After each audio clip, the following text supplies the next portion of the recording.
नमस्ते, म कल्पना। यहाँलाई मनको गाँठो पडकास्टमा स्वागत छ। हरेक शनिबार साँझ 6 बजेदेखि विभिन्न पेशा र व्यवसायमा संलग्न व्यक्तित्वहरूको अनुभव यहाँले सुन्दै आउनु भएको छ। आज पनि म तपाईलाई अलिकति फरक र धेरैजनाको अनुभव सुनाउनेछु। म यति बेला ललितपुरको बालकुमारीमा छु।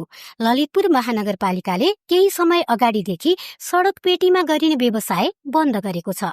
सडक पेटीका ठेला वरिपरि बसेर खाजा खाने मानिसहरू अहिले शहरका खाजा घर र रेस्टुरेन्टमा भेटिन्छन्। सडक पेटीमा खाजा खाँदा र अहिले रेस्टुरेन्ट भित्र खाइरहँदा स्वास्थ्यको हिसाबले कसरी लिनुहुन्छ भनेर प्रश्न गरेकी छु।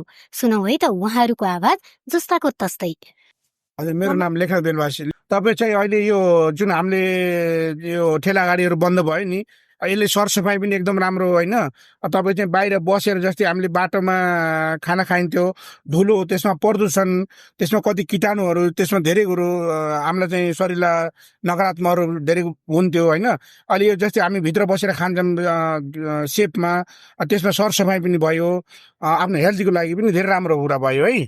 नमस्ते, मेरो नाम जुना भण्डारी होइन। म चाहिँ कोटेश्वर बस्छु। यस्तो हो, अब फुटपाथमा खानेकुरा धुलो होइन, धेरै फ्लोरहरू हुन्छ अनि रेस्टुरेन्टमा सफा हुन्छ, धुलो हुँदैन।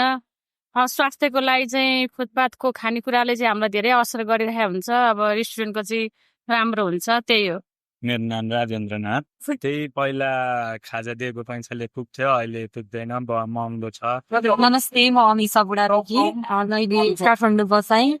सडक पेटीमा खाँदा चाहिँ अब हामीले अनहेल्दी पनि कति कुरा खाइन्थ्यो होइन। जङ्कहरू, त्यहाँनिर फोहोर पानी मिसाइएको हुन्थ्यो, फुड कलर विभिन्न हुन्थ्यो भने अहिले पसलमा आएर खाँदा चाहिँ हामीले बस्न पनि पाउँछौँ। अनि आफ्नै आँखा अगाडि लाइभ किचन भन्ने हुन्छ, त्यो हेरेर खान पाउँदाको मजा नै छुट्टै छ। कोही सडक पेटीको व्यवसाय हटिसकेपछि स्वस्थकर खाजा खान पाएको भन्छन् त विद्यार्थीलाई भने खाजाको पैसा महँगो परेकाले समस्या बताउँछन्। समग्रमा स्वास्थ्यका लागि राम्रै भएको पाइन्छ।